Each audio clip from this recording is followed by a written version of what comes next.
Marketing communication क्या होता है? तो मार्केटिंग कम्युनिकेशन की जो मार्केटिंग कंपनीज होती हैं, जो मैन्युफैक्चरिंग कंपनीज होती हैं, वो अपने प्रोडक्ट की कम्युनिकेट करना चाहती है किसको? कंज्यूमर को। तो जो भी एक्टिविटीज परफॉर्म करती हैं उससे रिलेटेड वही क्या कहलाता है? Marketing communication.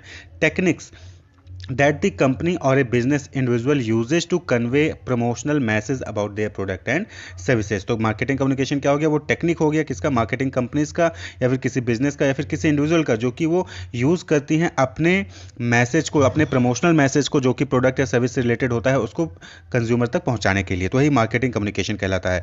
Kotler and Kevin, जो कि केविन लेन केलर हैं, उन्होंने मार्केटिंग कम्युनिकेशन को डिफाइन किया है कैसे?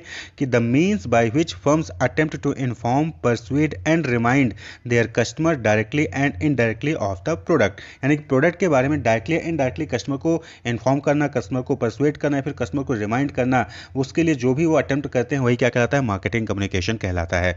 Represent the voice of the company and it's brand. तो मार्केटिंग कम्युनिकेशन क्या हो गया? ये वॉइस होता है कंपनी का और उसके ब्रांड का, कि वो क्या कहना चाह रहा है, एक तरीके से उसकी आवाज़ होती है, तो प्रमोशनल मैसेज होता है। They are a means by which the firm can establish a dialogue and build relationship with consumers. तो मार्केटिंग कम्युनिकेशन क्या है? एक जरिया है जिसके थ्रू जो है एक डायलॉग यानी कि प्रमोशनल मैसेज जो है पास ऑन किया जाता है, जिसके जरिए जो है एक प्रोडक्ट के बारे में इंफॉर्मेशन दी जाती है कि हाँ ये प्रोडक्ट है, आपके इस काम आएगा, यहाँ पे मिलेगा, ये प्राइस होगी, ये लाइफ वारंटी है, या फिर किसी कोई सेलिब्रिटी का यूज़ करके दिखाया जाता है कि हाँ सेलिब्रिटी यूज़ कर, यानी कि वो प्रोडक्ट अच्छी क्वालिटी का है। और एक रिलेशनशिप भी जो है बनता है कंज्यूमर्स के साथ। जैसे आप देखिए अलग अलग एडवर्टीजमेंट आते हैं जो कि इमोशनल बेस्ड होते हैं, यानी उस एडवर्टीजमेंट में इमोशंस को दिखाया जाता है, फैमिली को जोड़ने वाला है। तो ऐसा प्रोडक्ट है जो कि फैमिली को जोड़ रहा है, ऐसा प्रोडक्ट है जो एक दूसरे को मिला रहा है। तो इस तरीके से जो है वो रिलेशनशिप भी डेवलपमेंट करने की कोशिश करता है मार्केटिंग कम्युनिकेशन के थ्रू। अब बात कर लें कि ऑब्जेक्टिव ऑफ मार्केटिंग कम्युनिकेशन क्या है। तो देखिए नॉर्मली तीन आपने अभी डिफिनेशन देख ली जो कोटलर की मार्केटिंग कम्युनिकेशन की डिफिनेशन है,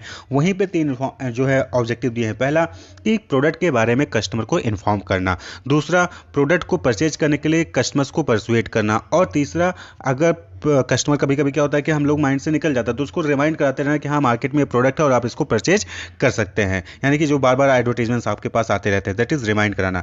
तो ये तीन ऑब्जेक्टिव इंपॉर्टेंट होते हैं, इन्फॉर्म करना, परसुएट करना और रिमाइंड करना। इसके अलावा अदर्स में भी लाइक वेयर टू बाई, कहाँ पे आप खरीदना है। कई सारे एडवर्टीजमेंट ऐसे होते हैं जहाँ पे ये बताया जाता है कि आपको यहाँ पे ये चीज़ मिलेगी, यहाँ पे ये प्रोग्राम हो रहा है। री इन्फोर्स परचेज डिसीजन, आप जो है आपको मैसेज तो देख लिया, आपने माइंड बना लिया, लेकिन आप उसको खरीद नहीं रहे हैं, तो बार बार एडवर्टीजमेंट जब आता है तो कहीं ना कहीं आपके अंदर एक रीपरचेज करने का इंटेंशन या फिर री इन्फोर्स परचेज डिसीजन जो है, परचेज डिसीजन जो आपने लिया था उसको री इन्फोर्समेंट एक तरीके से मिलता है मार्केटिंग कम्युनिकेशन के थ्रू। यानी आपने सोच तो लिया लेकिन आप खरीद नहीं रहे, तो एक जब एडवर्टीजमेंट बार बार देखोगे तो कहीं ना कहीं आप बोलोगे कि चलिए अब इसको ले ही आते हैं, तो री इन्फोर्स परचेज डिसीजन। तो ऐसे अलग अलग ऑब्जेक्टिव हो सकते हैं, लेकिन जो इंपॉर्टेंट तीन है वो है inform, persuade and remind. Customer को इन्फॉर्म करना, कस्टमर को परसुएड करना और कस्टमर को रिमाइंड करना प्रोडक्ट के बारे में प्रमोशनल मैसेज दिखाकर। तो वही चीज़ क्या कहलाता है? मार्केटिंग कम्युनिकेशन कहलाता है। अब हम बात कर लें कि functional area of marketing communication, यानी कि मार्केटिंग कम्युनिकेशन मिक्स कहते हैं इसको। तो कौन कौन से चैनल हैं एक तरीके से जिसके थ्रू जो है मार्केटिंग जो कंपनीज होती हैं वो कम्युनिकेशन कर सकती हैं अपने कंज्यूमर से। तो सबसे पहले है एडवर्टाइजिंग। एडवर्टाइजिंग क्या है? Any paid form of non personal presentation and promotion of idea, goods और services by an identified sponsors. ठीक है, via print media, broadcast media, network media. जब आप इन चीज़ों के थ्रू जो है आप जो है अपने आइडियाज़ के बारे में, गुड्स के बारे में, सर्विसेज के बारे में कस्टमर को जो है प्रेजेंट करते हो अपने आइडियाज़ को, वो भी नॉन पर्सनल है, यानी कि किसी पर्सन का नहीं होता है, नॉन पर्सनल होता है, यानी प्रोडक्ट के बारे में होता है, आइडियाज़, गुड्स, सर्विसेज इन सब के बारे में होता है, और प्रमोशन मैसेज होता है, न्यूज़पेपर में दिखाते हो, मैगजीन में दिखाते हैं, रेडियो में, टेलीविजन में, टेलीफोन, केबल, सेटेलाइट, वायरलेस, इन सब का यूज़ करके जब आप जो है अपना प्रमोशन करते हैं तो उसको कहते हैं एडवर्टाइजिंग करना। Electronic media, audio tape, video disc, CD ROM, web page, इन सब का भी यूज़ करके अब जब आप एडवर्टीजमेंट कर रहे हैं तो वो एडवर्टाइजिंग कहलाता है। तो एडवर्टाइजिंग क्या हो गया? पेड फॉर्म है, यहाँ पे पेमेंट करना पड़ता है किसको? एडवर्टाइजिंग एजेंसी को। किसको पे करना पड़ता है? मार्केटिंग, जो भी प्रोडक्ट अपना प्रमोशन करवा रहा है उसको पैसा देना पड़ता है टीवी में, न्यूज़पेपर में, मैगजीन वालों को, ताकि वो आपका एडवर्टीजमेंट, आपका प्रमोशन मैसेज दिखाएं। तो ये पेड फॉर्म है, नॉन पर्सनल प्रेजेंटेशन है, और किस चीज़ का? आइडिया, गुड्स, सर्विसेज, जो भी आप जो है प्रोडक्ट सेल कर रहे हैं उसका जो है ये प्रेजेंटेशन होता है, वो प्रमोशन होता है।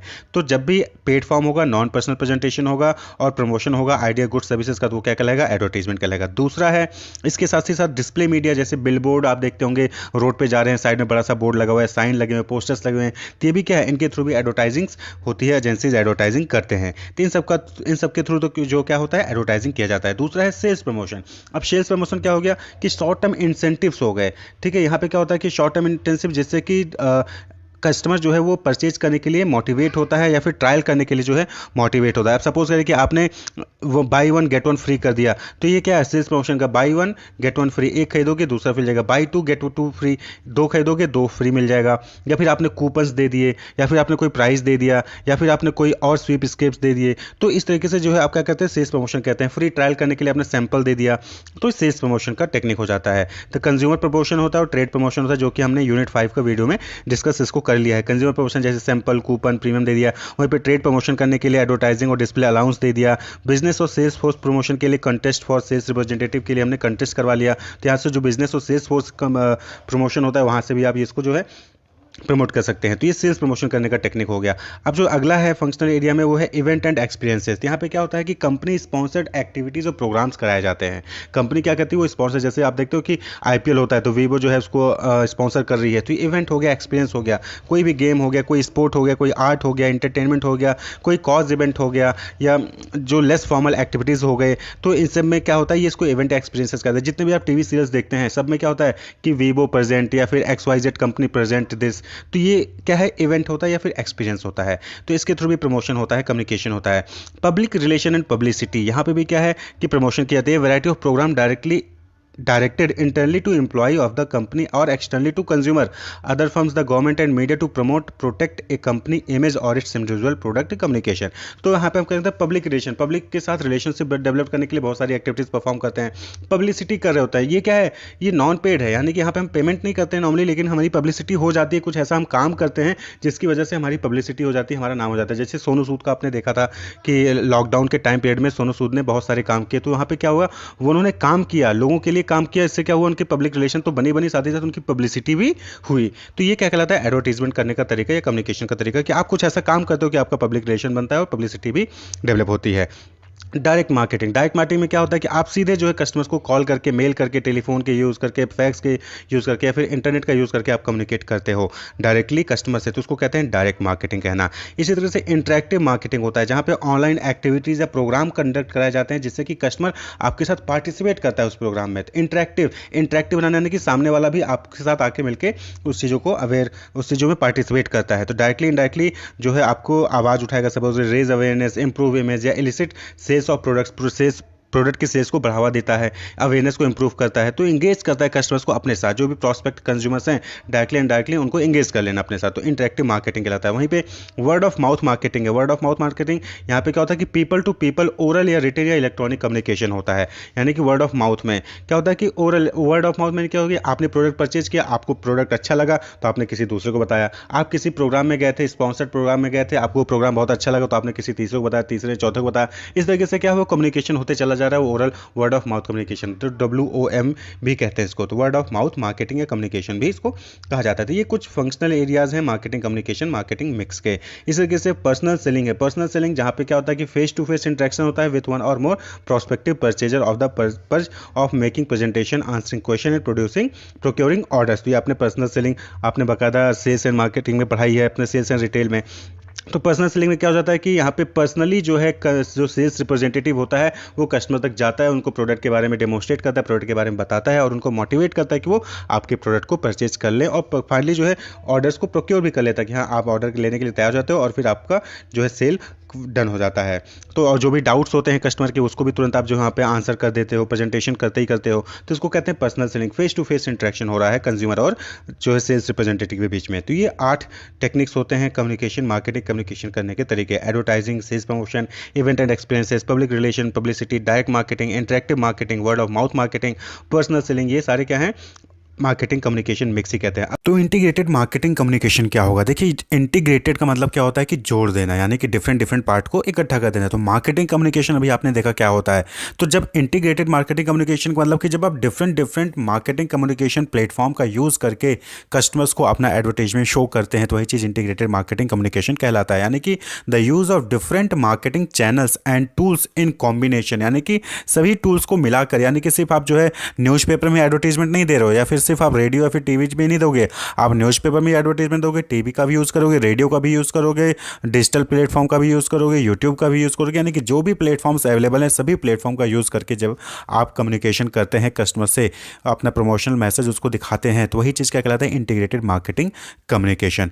Where a target audience receive consistent and persuasive brand messaging through various marketing channel in an integrated way. तो यहाँ पे क्या होता है कि जो कस्टमर होता है, जो ऑडियंस होता है, टारगेटेड ऑडियंस, वो जो है लगातार और जो है हमेशा परसुएसिव ब्रांड मैसेजिंग उसको मिलता रहता है डिफरेंट मार्केटिंग चैनल से, वेरियस मार्केटिंग चैनल। यानी कि आप टीवी खोलोगे तो टीवी पे भी आपको वही कंपनी का एडवर्टाइजमेंट दिख जाएगा, रेडियो चलाओगे तो रेडियो पे भी आपको एडवर्टाइजमेंट मिल जाएगा उसका, अगर आप इंटरनेट पे गए तो वहाँ पे भी दिख जाएगा, और आप न्यूज़पेपर खोल रहे हो तो वहाँ पे भी आपको मिल जा रहा है। तो यही चीज़ क्या कहलाता है? Integrated marketing communication. तो इसमें advertising, sales promotion, event experience, public relation, publicity, direct marketing, ये सारे टूल्स टेक्निक जो है यूज़ करने हो जाते हैं। कंपनी जो है इन सभी टेक्निक का यूज़ करती है, यानी कि एक ही, यानी कि सिर्फ सेल्स प्रमोशन कर रही है या फिर पब्लिसिटी कर रही है, सिर्फ एक नहीं, यहाँ पे क्या है? कॉम्बिनेशन, सभी कॉम्बिनेशन का यूज़ करके वो प्रमोशन करती है, कम्युनिकेशन करती है। ये ऑनगोइंग प्रोसेस होता है और कस्टमर सेंट्रिक होता है, यानी कि कस्टमर को फोकस करके जो है किया जाता है। जैसे कि अब कोई रूरल एरिया है तो रूरल एरिया में टीवी कम, रेडियो ज़्यादा देखा जाता है, तो वहाँ पे रेडियो पे एडवर्टीजमेंट आएगा, और अगर शहरी एरिया है तो वहाँ पे इंटरनेट का ज़्यादा यूज होता है, तो वहाँ पे जो है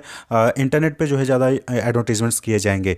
तो मतलब कि लोकेशन के अकॉर्डिंग डिफरेंट डिफरेंट मीडिया का यूज़ करके वहाँ पे कम्युनिकेशन किया जाता है। अब बात कर लें कि इसका प्रोसेस क्या है, आईएमसी का प्रोसेस। तो देखिए, सबसे पहला इंपॉर्टेंट चीज़ की आइडेंटिफाई टारगेट ऑडियंस, यानी कि आपका ऑडियंस कौन है, किसके लिए आप जो है प्रमोशनल मैसेज बना रहे हो, किससे आप कम्युनिकेट करना चाह रहे हो। बच्चों का प्रोडक्ट है, ओल्ड एज का प्रोडक्ट है, यंग स्टेज के लिए, यंग स्टूडेंट्स हैं या फिर यंग लोग हैं उनके लिए जो है आपका प्रोडक्ट है, या फिर ऑफिस गोइंग प्रोडक्ट है, या फिर कार है, या किस टाइप के टारगेट ऑडियंस है, आपको पहले उसको आइडेंटिफाई करना है। उसके बाद ऑब्जेक्टिव डिटरमाइन करना है कि आप प्रोडक्ट के बारे में इंफॉर्मेशन देना चाह रहे हो, परसुएट करना चाह रहे हो, या फिर कस्टमर को रिमाइंड करना चाह रहे हो, या फिर आप ये बताना चाह रहे हो कि कहाँ प्रोडक्ट मिलेगा, या फिर ये बताना चाह रहे हो कि हमारा प्रोडक्ट ऑथेंटिकेटेड है। आप क्या बताना चाह रहे हो, ऑब्जेक्टिव क्या है आपका जो है कम्युनिकेशन का, उसको आपको डिटरमाइन करना है। उसके बाद डिज़ाइन कम्युनिकेशन, यानी कि मैसेज क्या होगा, मैसेज स्ट्रेटजी क्या होगा, मैसेज प्रेजेंट कैसे होगा, पिक्चराइजेशन कैसी होगी, एक्टर्स कौन से होंगे, किनको लेना है किनको नहीं लेना है, डॉक्टर्स का यूज़ करना है कि नहीं करना है, वो आपके प्रोडक्ट के ऊपर डिपेंड करता है। तो कम्युनिकेशन को डिज़ाइन करने के बाद आपको चैनल चूज़ करना है। चैनल यानी कि आपको बिलबोर्ड में शो करना है, साइन बोर्ड में शो करना है, टेलीविजन पे दिखाना है, न्यूज़पेपर में दिखाना है, मैगजीन में दिखाना है। तो जो भी चैनल्स हैं आप उसका यूज़ करेंगे, तो वहाँ पे आपको सेलेक्ट करना है चैनल को। उसके बाद बजट को इस्टेब्लिश करना है। बजट यानी कि आप कितना पैसा खर्च कर सकते हैं एडवर्टीजमेंट करने के लिए। नॉर्मली कई सारे टेक्निक्स होते हैं बजट के, जैसे कि एडवर्टाइजिंग बजट में आप देखना होगा सेल्स, परसेंटेज सेल्स, यानी कि जितना सेल हुआ है उसका कुछ परसेंट आप जो है एडवर्टाइजिंग में खर्च करना चाहते हो, या फिर आप जो है अफोर्डेबल मेथड, यानी कि जितना अफोर्ड कर सकते हो उतना आप जो है उस पर खर्च करना चाहते हो, तो आपको बजट इस्टेब्लिश करना है। उसके बाद decide on media mix. Media mix means वही चीज़ की कौन कौन से मीडिया का यूज़ करके आप जो है वहाँ पे एडवर्टीजमेंट करना चाहते हो, जो advertisement, sales promotion, publicity, event experience, ये सारी चीज़ें।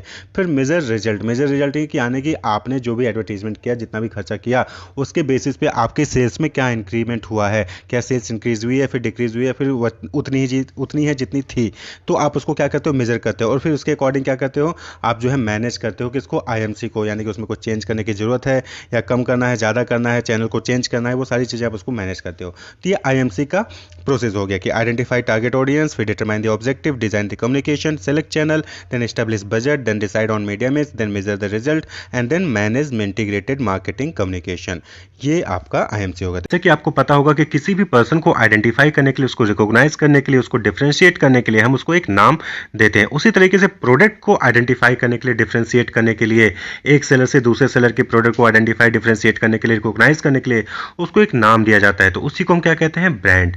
तो brand is a name, term, sign, symbol और डिजाइन और combination of all intended to identify and differentiate the goods and services of one seller to another। यानी कि एक seller से दूसरे सेलर के प्रोडक्ट को डिफरेंशिएट करने के लिए, प्रोडक्ट को आइडेंटिफाई करने के लिए जो भी नाम, टर्म, साइन, सिंबल या डिज़ाइन या फिर इन सब का एक कोई कॉम्बिनेशन तैयार करके जो भी हम डिसाइड करते हैं, उसी को क्या कहते हैं, ब्रांड। तो ब्रांड एक नाम हो गया, टर्म हो गया, साइन हो गया, सिंबल हो गया, डिज़ाइन हो गया, या फिर इन सब का कॉम्बिनेशन हो गया जो कि यूज़ किया जाता है प्रोडक्ट को आइडेंटिफाई करने के लिए, एक सेलर से दूसरे सेलर के प्रोडक्ट को डिफ्रेंशिएट करने के लिए। उसी को क्या कहते हैं? ब्रांड। तो ये डिफिनेशन अमेरिकन मार्केटिंग एसोसिएशन द्वारा दी गई थी। इसी तरीके से कोटलर एंड एमस्ट्रॉन्ग ने भी ब्रांड को डिफाइन किया। उन्होंने क्या कहा कि a brand is a name, term, sign, symbol और डिज़ाइन और a combination of these that identifies the maker और सेलर ऑफ ए प्रोडक्ट। यानी कि ब्रांड जो है एक नाम, टर्म, साइन, सिंबल होता है या डिज़ाइन होता है या फिर इन सबका कॉम्बिनेशन होता है जो कि मेकर या सेलर के प्रोडक्ट को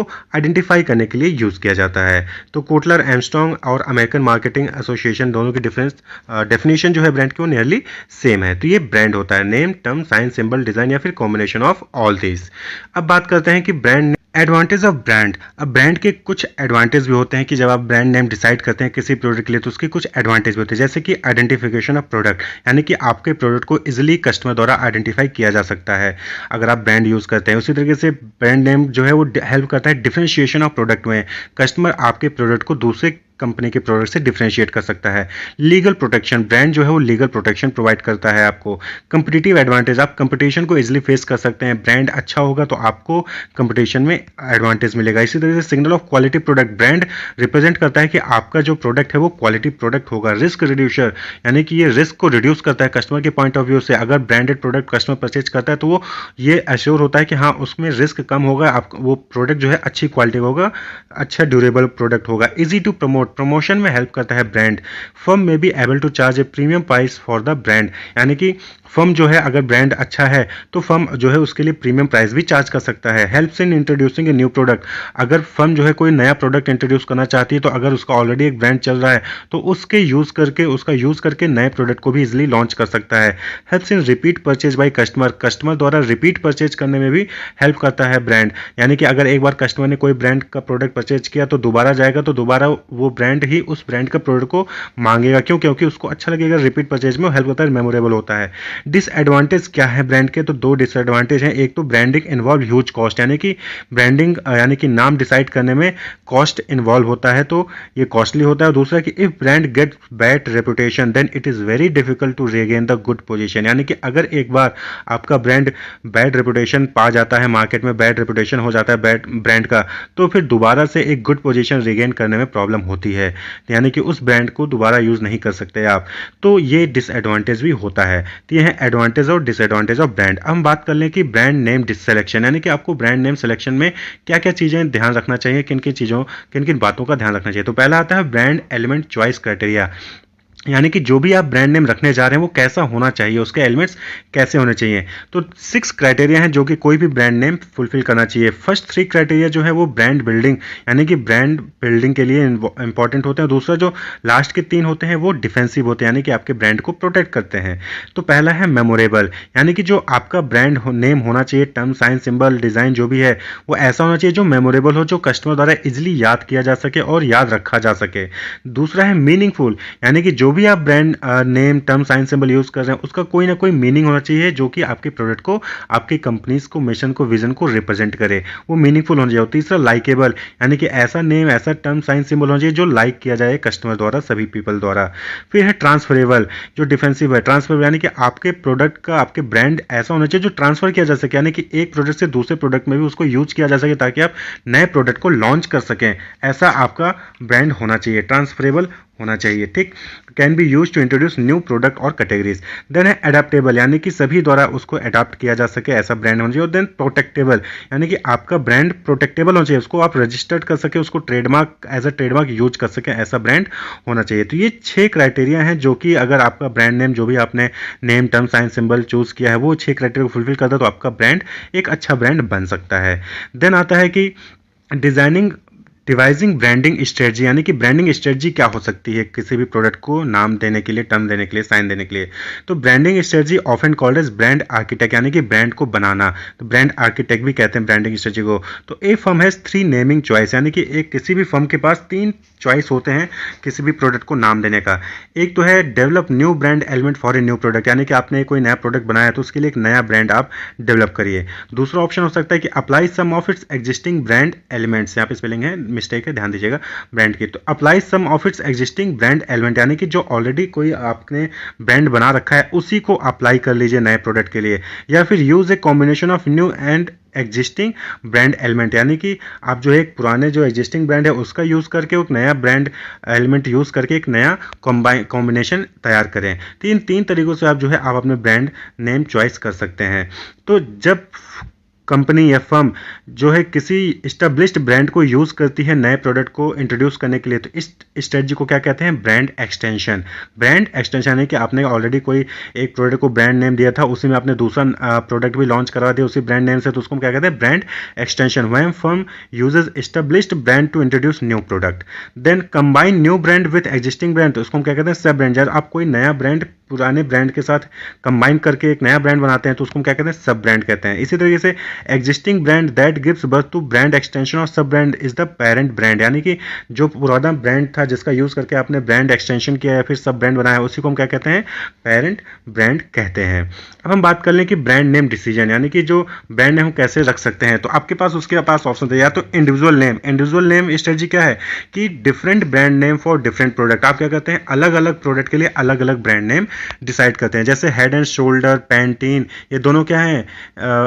हेयर के लिए है प्रॉक्टर एंड गैम्बल कंपनी का, पीएनजी का, लेकिन दोनों ही शैम्पू हैं, लेकिन अलग अलग प्रोडक्ट है तो अलग अलग नाम उनके लिए रखा गया, अलग अलग ब्रांड नेम रखा गया है। तो इसी तरीके से आपकी कंपनी में अगर अलग अलग प्रोडक्ट है तो आप अलग अलग सभी प्रोडक्ट के लिए नाम डिसाइड कर सकते हैं, उसको हम क्या कहते हैं? Individual name.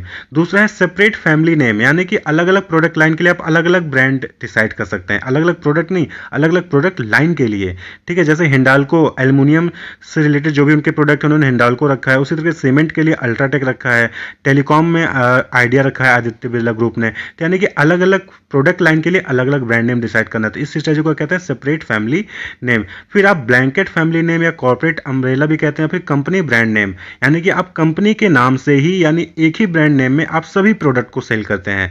Single brand name is used for all type of product, जैसे कि टाटा हो गया, बजाज हो गया, ये सब क्या है? अपने अलग अलग प्रोडक्ट्स के लिए एक ही नाम यूज करते हैं। टाटा, टाटा की salt, Tata steel, Tata consultancy services, Tata Motors या व्हीकल। ठीक है, तो ये सभी लोग कंपनी के नाम का ही यूज़ करते हैं सभी प्रोडक्ट को सेल करने के लिए। तो पहली स्ट्रेटजी हो गई कि आप अलग अलग प्रोडक्ट्स के लिए अलग अलग नाम रखें, या फिर अलग अलग प्रोडक्ट लाइन के लिए अलग अलग ब्रांड रखें, नाम रखें, या फिर आप एक ही यानी जो कंपनी का ब्रांड नेम होता है उसी का यूज़ आप सभी प्रोडक्ट को सेल करने के लिए करें। ठीक, दैट इज ब्लैंकेट फैमिली। और फिर दूसरी जो चौथी स्ट्रेटजी है दैट इज सब ब्रांड, यानी कि आप कंबाइनिंग 2 और मोर कॉर्पोरेट फैमिली और इंडिविजुअल प्रोडक्ट ब्रांड नेम, यानी कि 2 या 2 से अधिक कॉर्पोरेट फैमिली या इंडिविजुअल नेम को आप कंबाइन करके जो नया ब्रांड बनाते हैं उसको क्या कहते हैं? सब ब्रांड कहते हैं। तो यूज ऑफ इंडिविजुअल और सेपरेट फैमिली ब्रांड नेम, जब आप इंडिविजुअल या सेपरेट फैमिली ब्रांड नेम का यूज करते हैं तो इसको हम कहते हैं हाउस ऑफ ब्रांड स्ट्रेटजी, यानी कि एक घर में बहुत सारे ब्रांड होते हैं, हाउस ऑफ ब्रांड स्ट्रेटजी। और वहीं पे use of an umbrella corporate or company brand name refers to branded house strategy, यानी कि जब आप कॉर्पोरेट ब्रांड नेम या एक ही नाम का यूज करके अलग अलग प्रोडक्ट बेचते हैं तो उसको हम कहते हैं ब्रांडेड हाउस स्ट्रेटजी, यानी कि एक ब्रांड है उसी के अंदर अलग अलग प्रोडक्ट्स अवेलेबल होते हैं। तो ब्रांडेड हाउस स्ट्रेटजी, एक नाम का यूज करके बहुत सारे प्रोडक्ट को सेल करना, ब्रांडेड हाउस स्ट्रेटजी, अलग अलग प्रोडक्ट अलग को सेल करने के लिए अलग अलग ब्रांड का यूज करना, that is house of brand strategy. ठीक, तो ये अलग अलग स्ट्रेटजी हैं जिसका यूज करके आप अपने प्रोडक्ट का ब्रांड नेम डिसाइड कर सकते हैं। फिर आता है ब्रांड पोजिशनिंग। पोजिशनिंग क्या है? Creating a positive image in the target market mind, यानी कि कस्टमर के माइंड में अपने प्रोडक्ट के लिए एक पॉजिटिव इमेज क्रिएट करना, एक डिस्टिंक्टिव इमेज क्रिएट करना ही पोजिशनिंग कहलाता है। तो brand positioning is an act of designing the company's offering and image to occupy a distinct place in the mind of target market. Companies market में बहुत सारे product होते हैं, तो अपने प्रोडक्ट के लिए एक पॉजिटिव इमेज करना, क्रिएट करना कस्टमर के माइंड में, वही चीज़ क्या कहलाता है?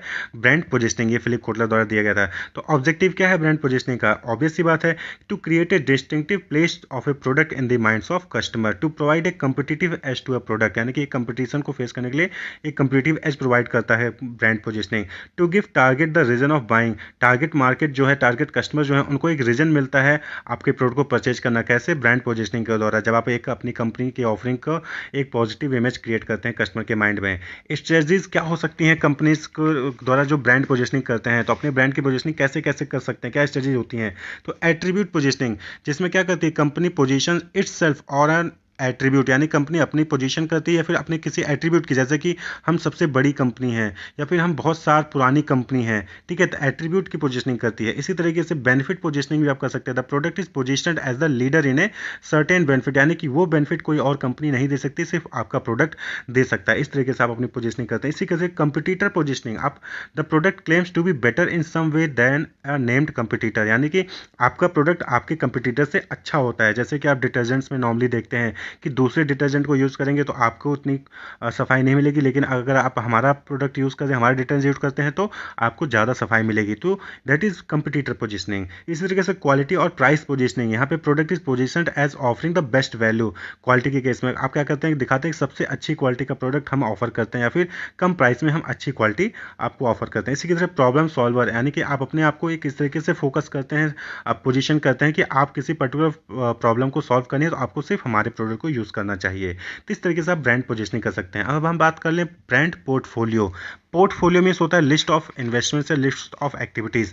तो इसी तरीके से ब्रांड पोर्टफोलियो मीन्स जब आप brand portfolio is the set of all brand and brand lines a particular firm offers for sale in a particular category or market segment, यानी कि किसी कंपनी द्वारा अलग अलग ब्रांड का यूज़ करना ही क्या कहलाता है, brand portfolio. The brand portfolio is the set of all brand all brand offered by a single firm, यानी कि जितने भी ब्रांड हैं जो ऑफर किए जाते हैं किसी सिंगल फर्म द्वारा for sale to cater the need of different group of people, that is called brand portfolio. Brand portfolio simple सा हुआ कि सिंगल फर्म द्वारा अलग अलग ब्रांड का यूज़ करके जो भी कस्टमर्स के नीड को फुलफिल किया जाता है उसी को हम क्या कहते हैं, ब्रांड पोर्टफोलियो। तो basic principle is to maximize market coverage. तो ब्रांड पोर्टफोलियो का जो बेसिक पर्पज हो क्या है कि मैक्सिमम मार्केट को कवर किया जा सके, so that no potential customers are being ignored, यानी कि कोई भी कस्टमर्स इग्नोर्ड ना हो। इस तरह के इसलिए हम क्या करते हैं, अलग अलग ब्रांड्स का यूज़ करते हैं, तो उसी को हम क्या कहते हैं, ब्रांड पोर्टफोलियो।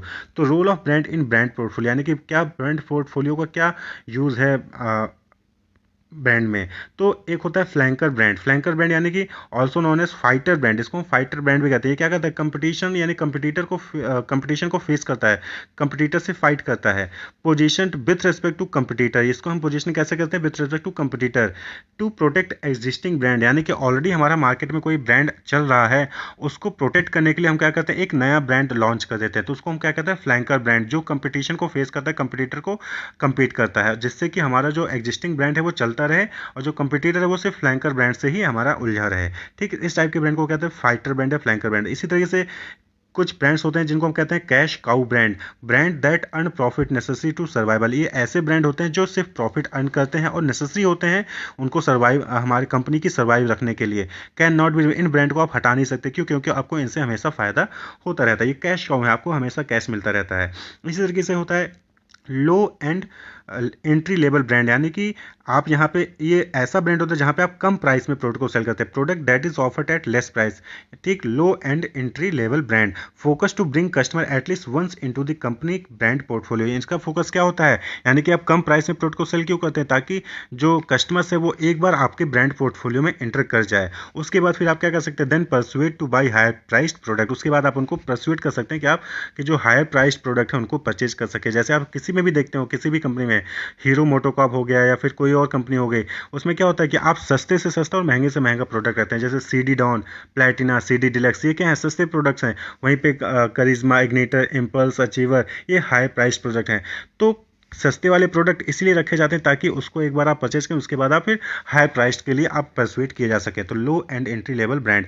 इसी तरीके से हाई एंड प्रेस्टीज ब्रांड भी होता है, जहाँ पे प्रोडक्ट क्या होता है वो हाई प्राइस पे सेल किया जाता है। Creating a sense of Prestige, जो कि एक सेंस क्रिएट करता है कस्टमर के माइंड में कि वो प्रेस्टीज, यानी कि उस प्रोडक्ट को परचेज करके उसके पास प्रेस्टीज मिलेगा इन the mind of customer. Refer high quality of the product, ये हाई क्वालिटी का प्रोडक्ट है उसको रिफर करता है हाई एंड प्रेस्टीज ब्रांड। तो ये 4 टेक्निक होते हैं, रोल होता है ब्रांड का ब्रांड पोर्टफोलियो में। तो ब्रांड पोर्टफोलियो अगर हम शॉर्ट में कहें तो अलग अलग ब्रांड ऑफर किया जाता है किसी सिंगल फर्म द्वारा, ताकि अलग अलग कैटेगरी ऑफ कस्टमर्स की नीड को फुलफिल किया जा सके। ओके, देन है ब्रांड स्पॉन्सरशिप। तो ब्रांड स्पॉन्सरशिप सभी को पता होगा। स्पॉन्सरशिप क्या होता है, जब अलग अलग कंपनीज एक साथ मिलकर किसी पर्टिकुलर टास्क को कंप्लीट करती हैं। Is a marketing strategy. तो ब्रांड स्पॉन्सरशिप क्या है, एक मार्केटिंग स्ट्रेटजी है in which a brand is supporting an event, activity, person or organisation, जिसमें कि अलग अलग ब्रांड क्या है, किसी इवेंट को, किसी एक्टिविटी को, किसी पर्सन को, किसी ऑर्गेनाइजेशन को सपोर्ट करती हैं। जैसे म्यूजिक फेस्टिवल हो गया, फुटबॉल गेम्स हो गया, ठीक है, अलग अलग प्रोग्राम्स आते हैं, उन सबको स्पॉन्सर्स करती है। तो स्पॉन्सरशिप क्या है, sponsorship allows big, medium and small brand to partner with other companies as well as event agencies to generate a relationship with em to gratify economically. यानी कि यहाँ पे क्या होता है कि अलग अलग कंपनीज, चाहे वो बड़ी छोटी मीडियम कंपनीज हो, वो इवेंट एजेंसीज के साथ मिलकर कोई क्या कहते हैं कि इवेंट ऑर्गेनाइज कराती हैं, जिससे कि इकोनॉमिकली बेनिफिट होता है कंपनीज को भी, इवेंट ऑर्गेनाइजर्स को भी। ठीक, तो क्या बेनिफिट्स हैं ब्रांड स्पॉन्सरशिप का। पहली चीज़ तो इंक्रीज ब्रांड अवेयरनेस। आप जब स्पॉन्सरशिप करते हैं किसी भी कंपनी में, किसी भी इवेंट में, किसी भी प्रोग्राम में, ऑर्गेनाइजेशन में, किसी पर्सन के लिए, तो आपकी ब्रांड अवेयरनेस इंक्रीज होती है। Increase sales and acquire customers. आपकी सेल्स इंक्रीज होगी और कस्टमर्स नए नए आपको एक्वायर करेंगे। गेन पब्लिसिटी, आपकी पब्लिसिटी होगी। Differentiate from the competitors. आप कंपटीटर से अपने आप को डिफ्रेंशिएट कर सकते हैं।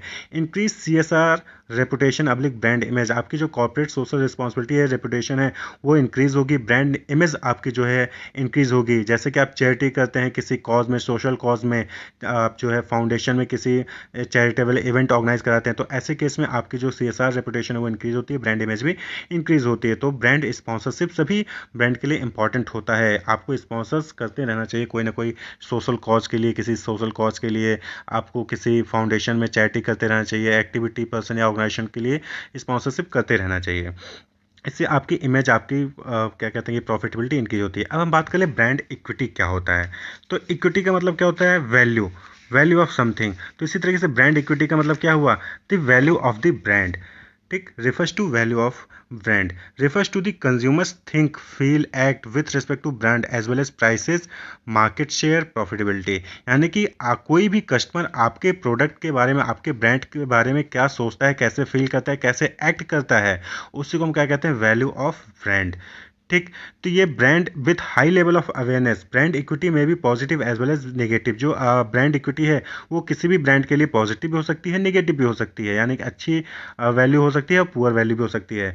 Brand with high level of awareness and strong favourable and unique association और हाई इक्विटी ब्रांड। यानी कि अगर किसी ब्रांड के लिए हाई लेवल ऑफ अवेयरनेस है, किसी कस्टमर के पास स्ट्रॉन्ग फेवरेबल और यूनिक एसोसिएशन है कस्टमर का उस ब्रांड से, तो उसकी वैल्यू क्या होगी, उसकी इक्विटी, ब्रांड इक्विटी क्या होगी, हाई होगी। वहीं पे अगर अवेयरनेस कम होगा, स्ट्रॉन्ग फेवरेबल और यूनिक एसोसिएशन नहीं होगा किसी ब्रांड के साथ, तो उसकी इक्विटी क्या होगी, लो होगी। यानी कि उसकी ब्रांड इक्विटी क्या होगी, लो होगी। तो ब्रांड इक्विटी ओवरऑल अगर जनरल बोले तो किसी भी ब्रांड की वैल्यू को शो करता है कि कस्टमर उस ब्रांड के बारे में क्या सोचता है, कैसे एक्ट करता है, कैसे रिएक्ट करता है, उसकी इमेज क्या है, क्या वो ब्रांड को इजीली रिकॉल और रिकॉग्नाइज कर लेता है कि नहीं कर लेता है। ठीक, तो फर्म के लेवल पे, प्रोडक्ट के लेवल पे, कंज्यूमर लेवल पे अलग अलग ब्रांड इक्विटी होती है। जैसे फर्म कैसे डिसाइड करता है कि कोई भी ब्रांड उसके लिए कितना वर्दी है, तो वो ब्रांड इक्विटी होता है। इसी तरीके से प्रोडक्ट लेवल पे देखा जाए तो मतलब कि आपका जो सेम ब्रांड प्रोडक्ट, एक ब्रांडेड प्रोडक्ट है, नॉन ब्रांडेड प्रोडक्ट है, दोनों में कौन सा वैल्यूएबल है।